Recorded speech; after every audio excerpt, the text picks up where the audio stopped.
Today's episode is brought to you by Positively Productive Systems, whose mission is to be the antidote to your stress and to provide compassionate productivity resources and coaching that help you heal and achieve. Be sure to check out both free and paid resources at positivelyproductive.com/resources.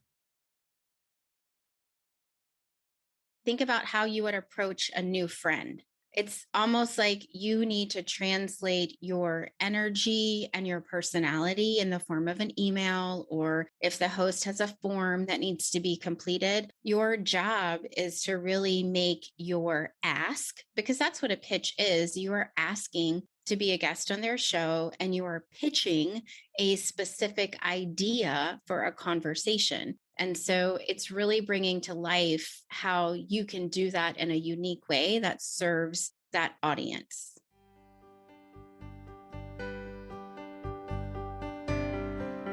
You're listening to the Positively Living Podcast. I'm your host, Lisa Zawrotny, founder of Positively Productive Systems and a coach certified in time and stress management, helping clients make space for what matters most in their lives.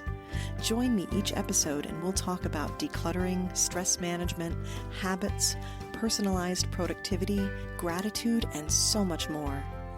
I understand the overwhelm of life because I'm a wife, mom to kids and cats, and a former caregiver.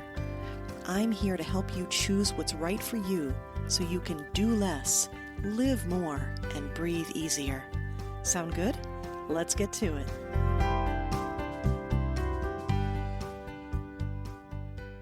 Whether you're a business owner or you have a personal mission that needs to be shared with the world, one of the best ways to increase your visibility is through guest appearances. There are many ways to do this, but podcast guesting is one of the simplest and most effective. And today's episode with Angie Trueblood will help you get clear on the benefits of guesting, how to provide the strongest pitches for more quality guest opportunities, and as a bonus, how to take this knowledge and apply it to different aspects of your business.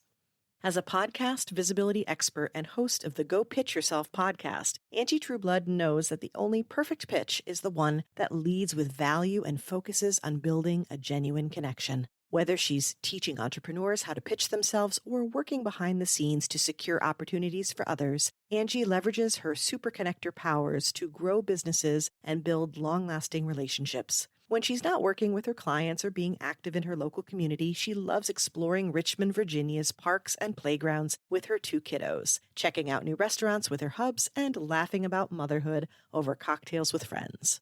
In our conversation today, Angie and I laugh quite a bit and dish a little bit about some of the questionable pitches we've both seen. You have to listen to the part where she refers to it as spray and pray. Please understand, I don't think it's likely you're doing these things, but my hope is that by sharing all of what's happening, the bad and the good, it will help everyone collaborate better. We're keeping it real here today and showing where we can all improve. Angie's pitching expertise will change your guest game. While she confirmed some of the things I knew how to do, she also shared some incredible insider tips that will reduce your time and increase your effectiveness when pitching your next guest opportunity. Do you know someone who's looking to be a guest? Please share this episode with them and encourage everyone to engage more positively with each other. And if you're looking to be a guest but feel disorganized about it, I can help with that part. In just 30 minutes, we can create a customized process for tracking guest opportunities that includes working with your templates. Head to positivelyproductive.com/boost to book a session and be sure to use the promo code podcast for a special listener discount. Welcome, Angie Trueblood, to the Positively Living Podcast. I have been wanting to have you join us for quite some time, and the more that I spend time podcasting, the more that I know you and I needed to have a conversation today. So welcome. Thank you, Lisa. I know I am super excited to finally connect with you. The interview is icing on the cake for sure. Exactly. So let's start, before we get into the topic of the day, with a little background from you, telling us who you are, who you help, and most importantly, what lights you up. Yeah, so I help business owners really connect with ideal clients and potential collaborators in their business space through podcasting. Our company is actually going through a bit of an evolution right now, which I always enjoy change.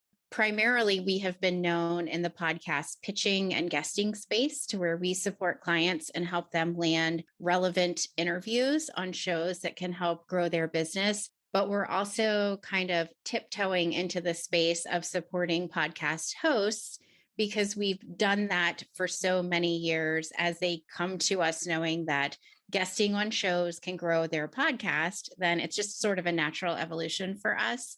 And in terms of what lights me up, it really is the strategy behind connecting folks with one another. So, at my core, I am a super connector. It is prevalent in my daily life and my work life. And it's just knowing that there are two people or more that have similar interests and connecting them and kind of letting them go off and create that relationship. Me being that connecting person for them is really what lights my soul on fire. Yeah, and I can completely understand that because all the connections I have made in just the short time I've had my podcast alone, let alone been on other people's podcasts prior to that and throughout this journey, there's been so much magic. Yeah. Magic in the conversation, magic in just the connection and the support that you find from people and even in what you consider unlikely places. Oh, for sure. Yeah. Well, and in the podcasting space and the online world, for us, podcasts are just a natural extension of our business. And I've been tapping in more locally to, a local network of business owners. And a couple of them have podcasts, but it's not that type of support that those of us that have interacted in the podcasting world offer one another. So it's just really nice to feel that closeness with a group of people. Yeah. And I think there's such an intimacy in podcasting that this is an incredible platform to be able to make connections and share our stories. And I'm excited about the direction that you're going. And considering some of the questions I had for you today, this is going to be such a great place to kind of bring both of those together. So let's get started with what you have been known for so far and this idea of pitching yourself as a guest. So let's talk a bit to start with why we want to pitch ourselves as guests, what the benefits are, and what it would involve. Yeah. So to be a podcast guest, you don't really have to have the qualifier of you also being a podcast host. I was a guest long before I hosted the Go Pitch Yourself podcast. And I think that's really where I caught sort of the bug for podcasting. I was always obsessed with podcasts. I mean, I feel like I've been listening to them as long as they have been out, but really getting behind the mic opened me up to this new world of connecting with folks through audio. And so I stepped into guesting in a previous business. I started pitching myself to be a guest on other people's shows. This was back in 2016, early 2017. And I started to see the impact that me being able to get in front of other audiences had on my business. Back then, it was typically a pretty solid boost to my email list. Then people would really get to know me because they had heard me for 30 or 40 minutes on someone else's show. So it could increase my social following, which has never really been a priority of mine. Mine has really just been to connect with people either through email or in the DMs. And then ultimately, people that come to me now in this current iteration of my business most often find me as I am a guest on other people's podcasts. So there's the business part of it, the benefit that it can bring to you and your business. But also, and this is why I think it's almost important to be a guest before you start hosting your own show, it really helps you flesh out where your thought leadership lies. And it helps you sort of evolve, especially for those of us that are doers, right? Because I initially started just me pitching clients to be guests on shows and having a conversation about that. You're not doing it, you're talking about it, and you're understanding what other people want to know about what you do. So it really helps you evolve your leadership and your authority in the space. And I think that's kind of a priceless part of it that's often not mentioned a lot. I'm so glad you brought that up. I feel like you were describing sort of my evolution as well, because I was obsessed with podcasts and then I started to get on them as a guest. And I knew that it had potential to build the business. And I'd even heard that before from people who were very successful in very large groups who I said, okay, what did they do? And they're like, well, they kept getting guest opportunities. I'm like, okay. But that little inside part there of, well, the more you keep sharing your story, who you are, what your mission is, what your values are, why you're doing what you're doing, the more you're really locking into who you are and why you're showing up. Oh, yeah, for sure. Yeah. And it's something that I had done the guest posting thing, writing blogs before, but really articulating who you are and what matters to you really helps solidify, honestly, the direction that the company can take moving forward. Yeah, I just had a conversation with Carol Cox from Speaking Your Brand. And it's that same idea of stepping out and sharing who you are, right? And that you really learn as you go. So, yeah, this incredible amount of benefits. So, with this idea of pitching, and I'm trying to figure out the best way to set this up, the most delicate way to set this up, as a podcast host, especially, we see pitching done in a variety of ways. Yes, we So, do. what has been your experience? What have you seen in terms of what people mistakenly think it is and how that plays out? And then, therefore, where we could go with how we really need to do it right.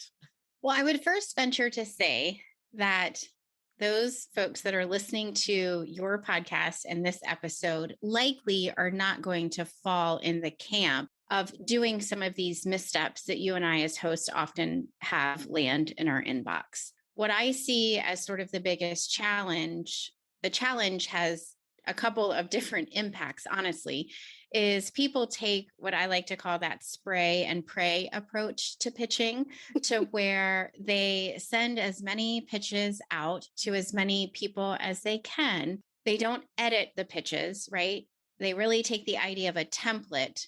And that's where some people are like, oh, I don't love the idea of having a template. Well, a template is just a starting point, right?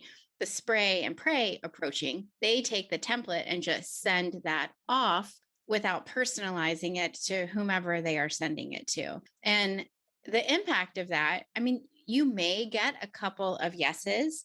My gut is always that if that is the approach that you are taking, the podcast hosts that say yes likely don't have a very engaged following. Because if you're willing to kind of accept, I guess, a lower caliber commitment to showing up on your show to deliver value, then your audience feels that. They don't get that content when they tune in every week or every other week. So you typically will get a lower number of yeses, and then the quality of the opportunities that you land, it will likely be a huge waste of time because you're going to be showing up in front of audiences that aren't as engaged as when the host would be more choosy as to who they say yes to.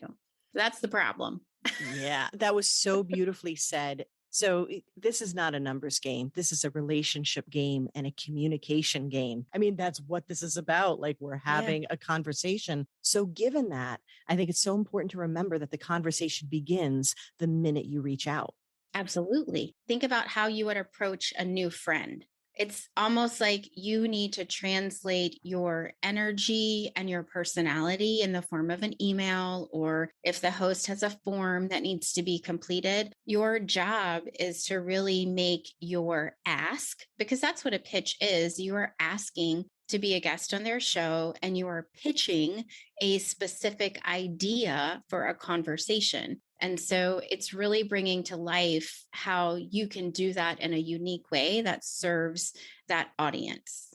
Right. And I will add, as a host, that where this is very important to me, my audience is so important to me, precious to me. Every single listener means so much to me, and I want to do right by them. Yeah. And I have a specific idea in mind of what I want to share that's in alignment with, the positively productive mantra, do less, live more, breathe easier, right? That incorporates these concepts that are a little different from what most people expect about productivity and other elements of life that we're talking about here. And so given that, when I receive a pitch from someone, It's really sad when I get this spray and pray. I love it. Yeah. I don't love it, but I love the name because it really says something about that where they've tossed it out and they haven't bothered, it seems. And if they did, they're not showing me that they did to understand what I'm doing and how much it matters to me. That's actually hurtful. And you're right. You will not be as likely to get those yeses and those invites because you're actually showing them that all you care about is getting on the show, not the show or the people that are going to be impacted by it.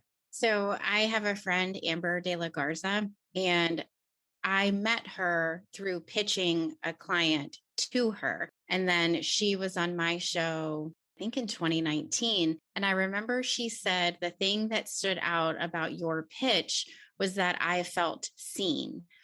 And I feel like, especially in 2021, that's what we all want is to be seen for the work that we are putting out there. And, you said that it's hurtful. And the average person might think, well, that's a little over the top being hurt. But it is. You're taking the time to have something land in my inbox that we have to navigate through and to have taken no time to personalize it.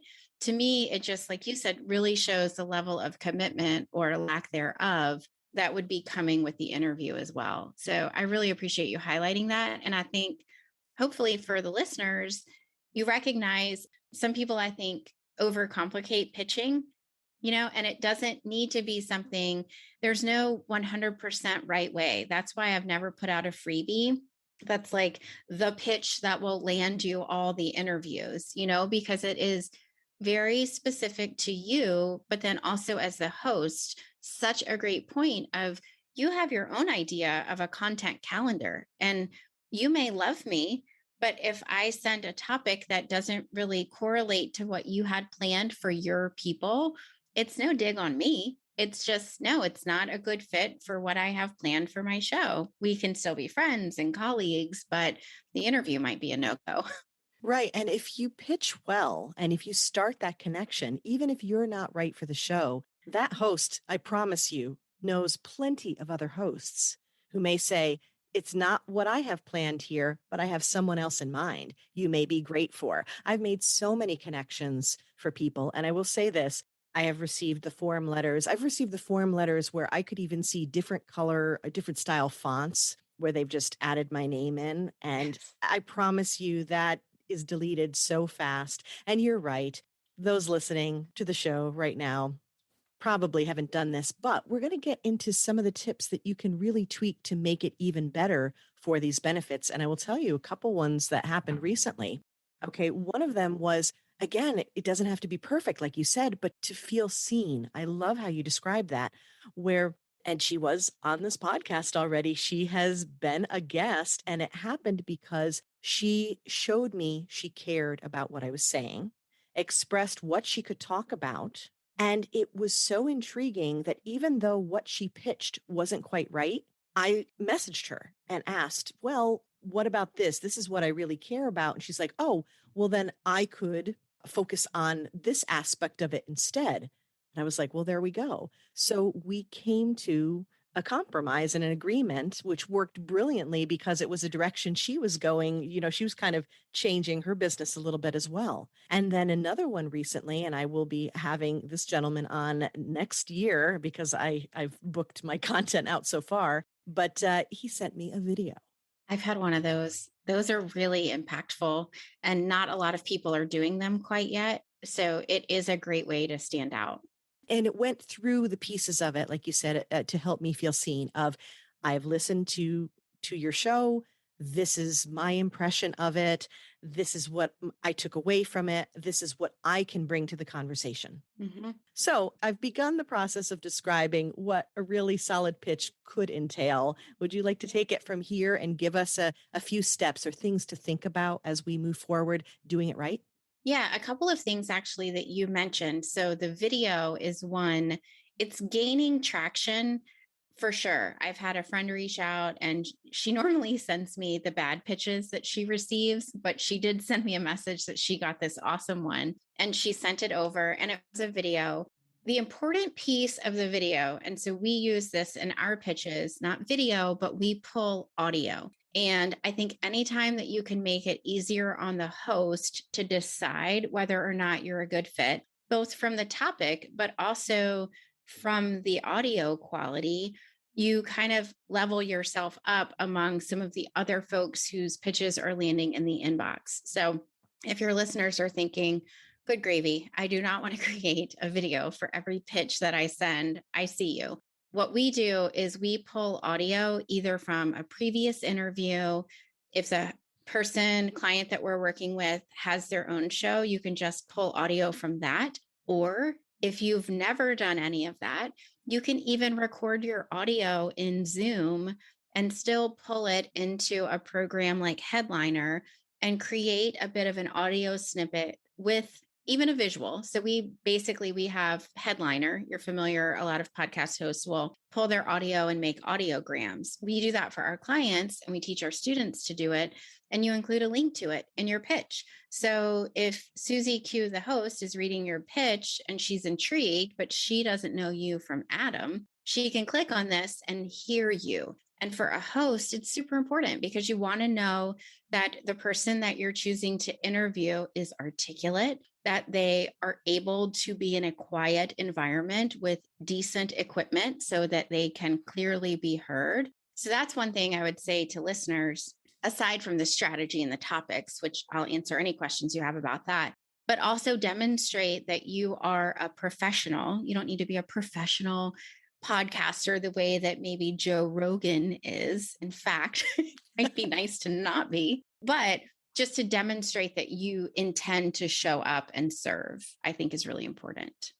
Those are some excellent tips that I wasn't even thinking about in terms of offering what you would sound like. And again, it all comes down to making it as easy as possible for the host to decide. And I can even think back to when I was pitching before I had my own show, which completely changes your perspective. You're like, oh, I get it now, right? It's like becoming a parent finally, you're running around as a teenager, like whatever. And then you become a parent. You're like, I get it now. I'm sorry, Mom, you were awesome.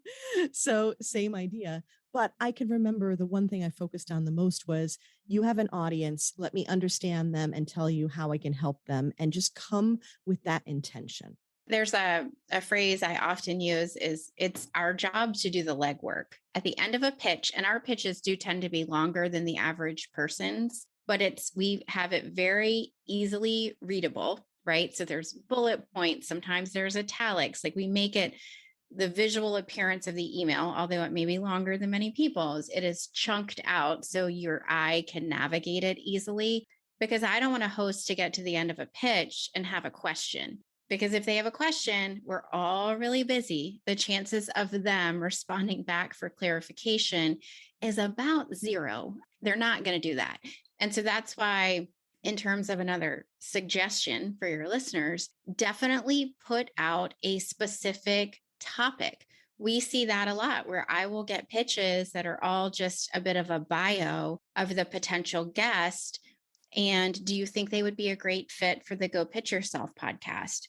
Well, I have no idea. I don't know what you would talk on. Sometimes they'll list 5 different topics, but if they haven't been tweaked to be relevant to my show, I'm not going to do the legwork of figuring that out. So I think that's another big takeaway for the listeners is you do the legwork, you make sure that host has all the information that they need to make a decision. Like you said, make it easy for them. Yeah, that's good. And so along those lines, some steps that we can take, listen to at least a couple episodes, right? So you get the feel of it, maybe, or at least part of one. I guess maybe that would be the question for you, Angie, is keeping it real, keeping it realistic. I know what I've done. What's like, and I mean this in the best way possible, for the purposes of being productive, moving through, understanding that we're all busy, including those of us who are pitching and doing the legwork. Yes. What are the most, instead of saying the bare minimum that we need to do, how about if we say the most effective steps that we can take, the fewest, most effective, that would be like our 80-20 for really understanding what we need to tell that host? Yes. So It actually goes contrary to what a lot of folks might think. I don't actually think you need to listen to 2 or 3 full episodes of a podcast. And candidly, for you, when you invite guests to your show, you likely probably don't care if they are a regular listener, just that they understand who you're speaking to and what your angle is for them. So for us, what I teach and what we do internally for clients is that this is my secret. Don't tell anyone, okay? Shh, okay, just between us.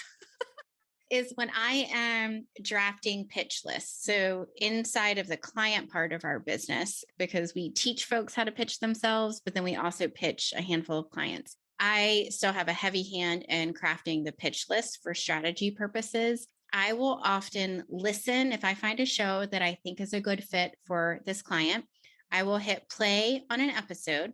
And then I just have that playing in the background, the audio of it, because that is where you can really pick up the energy of the host. You can get a really good sense. I mean, candidly, if they have crap audio, I am not going to pitch a client to a show that they wouldn't be proud to share. So that can easily just dissuade that show and get it off our list. But I look at their listing in Apple Music or in Apple Podcasts. I look at their description.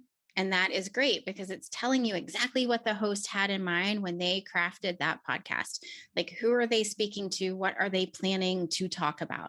I look at that. I look at previous episodes. So, this is a quick one. Have they had guests on before? If I could tell you in the beginning how many times I had gone down the rabbit hole of vetting and then realized, oh, wait, they never even have guests on their show, then it would save a lot of time. So I look at the previous episodes to really get a good sense of, are they sharing more mindset related topics? Are they a straight how to podcast? Do they really want your journey as an individual, right? It gives you a sense of, well, what would the angle be that would be a good fit for that show? And then we go to their website. I look to see, how do they get paid? Do they have a program that is complementary to what I or our client does? Is it totally competitive? In which case, it's likely not a great fit. So we do the legwork on looking at their podcast, what it looks like over time, and then on their website and then social, if we feel like looking at social. But a lot of times the website will tell us a lot of what we need to know. And then we still have them playing in the background to see if anything sticks out, especially like that intro part of their show, to see if anything they say is in direct conflict with something our client might, the angle, like you said, you've got a specific angle for productivity. We wouldn't want to put you on a show that is in direct disagreement with that. Yeah, that makes so much sense. And along those lines of playing something in the background, the one that I might go to that I'll actually listen to that I love, it's a fantastic shortcut for me, is the trailer. Oh yeah, yeah. Right. That first episode. And I mean, if you go to mine and you read my description, exactly what you're saying here, you will know whether or not there's a potential fit for you. One thing we've seen a lot of, especially over 2020 and into 2021, is people are changing up their podcasts. So they're going from interview shows to solo, or they're pivoting the topic, or they're releasing seasons. If you can see that, which you can typically in their episode titles and listen to those very quickly, then you can reference that in the pitch so they can recognize, okay, well, you might not listen to every episode, but the big stuff, like, I'm changing my offering or I'm only doing solo, in which case we wouldn't reach out to them. But right. But you're seeing the big picture there. And I love the extra legwork that you do, but we can definitely take a clue from this and kind of take some of these elements and see. And if you can see that big picture, if you can see the trends of the episodes that they're doing, and there's a place for you, you can start that conversation strongly and engage them in a way. And like I said, I mean, for mine, I want to see other people succeed. I don't want to toss pitches out at all, but we have to be ruthless for the sake of our craft and for the sake of our audience. And so that's where I'm coming from as a host for sure. Now, given all of this that we're working with, one of the things that I had mentioned to you in essentially my pitch to have you on the podcast, right, is this idea that we can now take this information and we can flip it around. And we talk about useful when you take something that you already know. These are principles, just like we talk about on the Positively Living podcast. And we say, oh, here's where we can apply it elsewhere. You're primarily working with podcasts, but this can work with summits and any other guest opportunities, right? Yeah, absolutely. And also, if we're at a point where we're like, oh, okay, I think I don't know, maybe want to create a summit, and start getting guests or yes, now I'm going to stop being an obsessed listener and become a podcast host. Woo. Yeah. How do we take this information and flip it around? And I do want to mention your episode 48, I believe it was, with Kate Kordsmeyer. I loved that. It's this idea of saying, okay, now that we know all these things about pitching well, how do we turn that around as a host and pull in quality people to share with our audience? Yeah. I appreciate you acknowledging that because I think that is the part we initially launched the course that the company has called the Go Pitch Yourself program. It was a course. It's now wrapped into a membership. And one of the reasons is because the concept of pitching as a business owner, I mean, people come to us and they outsource their pitching. There's obviously a need for that, right? Yep. But as a business owner, fundamentally, you need to be confident in your ability to pitch your business for opportunities. And I say that as widespread because it could be media, it could be clients, it could be collaborations. And although the logistics and the details of what that pitch might look like or sound like will change based on the opportunity, the core tenets of you doing the legwork, you being prepared, knowing what you're asking for and what's in it for them is super important. And it doesn't change just because you're changing kind of the medium that you're pitching. So for podcast interviews, that's actually a question that I get all the time is I want to land really big names on my show. And I just want to dissuade folks from thinking that having, first of all, big name guests on your podcast is going to get you to the top of the charts in Apple Podcasts. Because I would say invite folks onto your show that you feel really excited about sharing their content with your people. Again, it goes back to how precious your listeners are to you and how I did an episode really early on with Kendra Hennessy, who's a friend of mine. And it was just the whole idea of being a mama bear to your listeners. And so in that same vein, don't invite folks on just to get the exposure to their audience. Really, because chances are, if they're a really big guest, they very well may not share that episode unless you do something very unique and interview them about something that's different from what everyone else is, which is also a real key when you're an interviewer. Yeah. So I think the key to inviting folks onto your show is to know exactly why you want to have them on, what is unique about the angle, and how can they serve your people, right? So why are you reaching out? How are they going to serve your audience? And then also, what will you do to kind of support them? I mean, you can share if you've got a really big show, the number of listeners you have, the number of email subscribers, let them know how you will share it. If they have something coming up, if you know they're releasing a book, that's always a great time to have bigger named guests on because they are trying to get the word out about their book. But it's really just still doing those core tenets of what good pitching involves.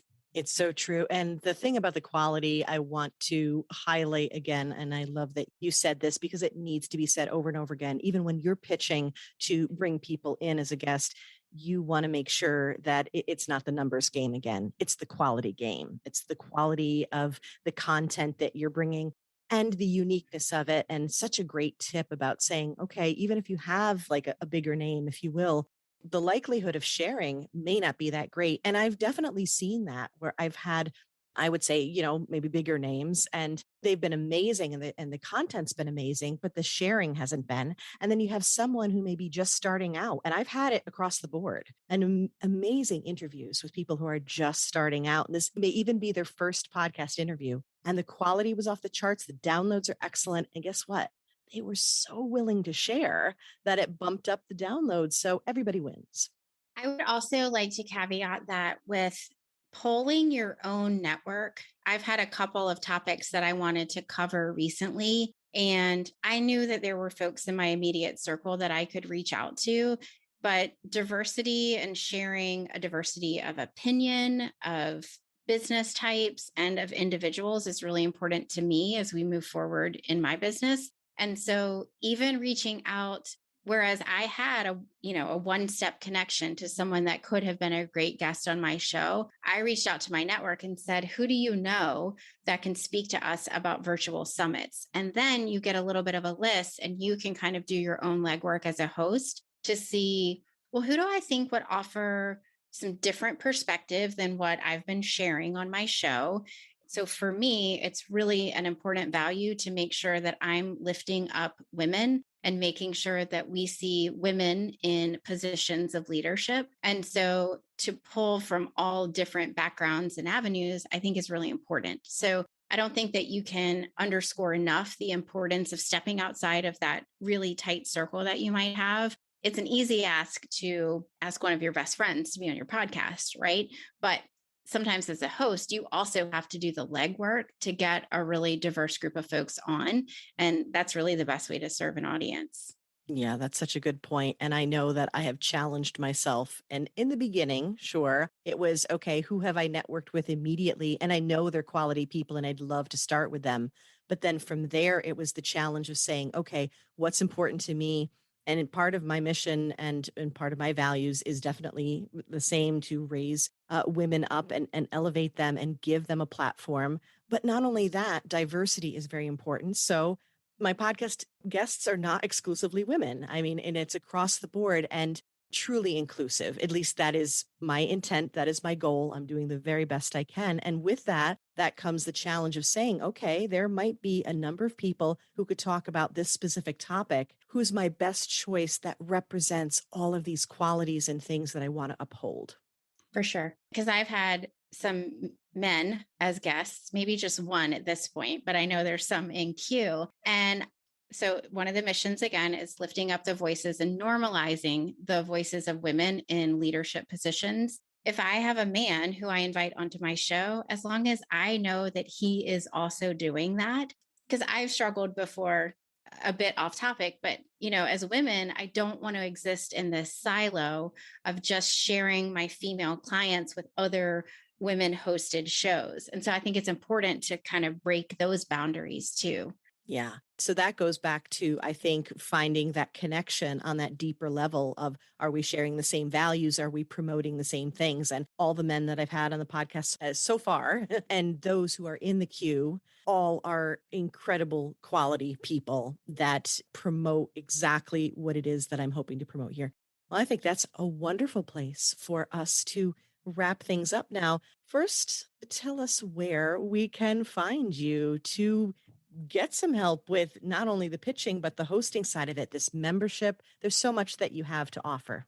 Yeah. So the best place when this episode goes live, it will be to find me at angietrueblood.com. We are rebranding. The new business name is the Podwise Group, but we will forward everything to that. And so at the website, you'll be able to see the services that we offer, which are both pitching clients like we have done traditionally, and also supporting clients in more of a consultant way. So really working with them internally. And then the membership is the Podwise Co-op. And that also is at angietrueblood.com/co-op, COOP. And it's really a home base for innovative business owners who are looking to leverage podcasting as their primary marketing platform, whether that's guesting, hosting, or both. We just launched the founders round and we have 27 members. And it's just a really cool space to be a part of. I'm really honored to be serving the people that are in it.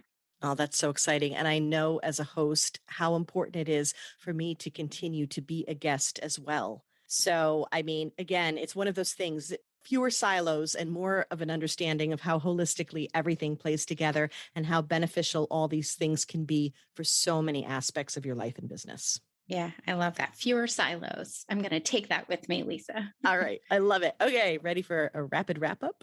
Yes, let's do it. Okay. Please fill in the blank. A song that lifts my spirits, makes me dance.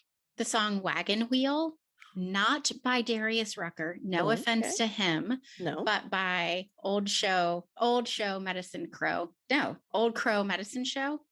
One of those, Old Crow Medicine Show. That's what it is. I danced when my babies were little. That's what we always kind of danced to in their room, and they still love it to this day. Oh, I love it. I used to sing the Beatles to my kids, like something. Oh my God, that was a great one. So I'm hoping I can find this on Spotify so I can add it to the Positively Living Podcast Spotify Dance Playlist Volume 3 so we can all rock out to it. Okay. How Awesome. about a quote or mantra that inspires me that I share all the time? A girlfriend of mine told me this a couple of months ago. She said, "You can do anything, but you cannot do everything." And I feel like that's very aligned with you. Amen. Preach. Say it again louder for the people in the back. Yes. Seriously. Okay, that's a good one. We will be highlighting that hard. Okay, and now how about a resource, a book or app, something that makes my life better? So this is new. A couple of months ago, I joined a co-working space and actually have been renting a private office, which I'm not in at the moment because the recording quality is not awesome. But it has been such a place for me to go and really crank out work. So working at home is great for my creative space, but when I really need to kind of plow through, head down on the computer work, this tiny little office has been such a refuge for me to get that work done. That's a great tip. You're really speaking to how important our environment is for our Hmm. productivity. So even if it can't be co-working, consider something else that's an external space from where you normally work in order to trigger your brain differently. Yeah, love that. Love that. Okay. And last but definitely not least, what or whom are you grateful for today, Angie? It's my family. It is just the folks that have been around me for the last 18 to 24 months through the ups and the downs and just kind of navigating and doing life together. So, yeah, it's not always beautiful, especially over the last couple of years, but so happy to wake up and make memories with them every day. Absolutely. Well, I am grateful for you. And I want to thank you so much, Angie, for shining your light in this world and for sharing it so generously with us today. Oh, thank you for having me. This is great.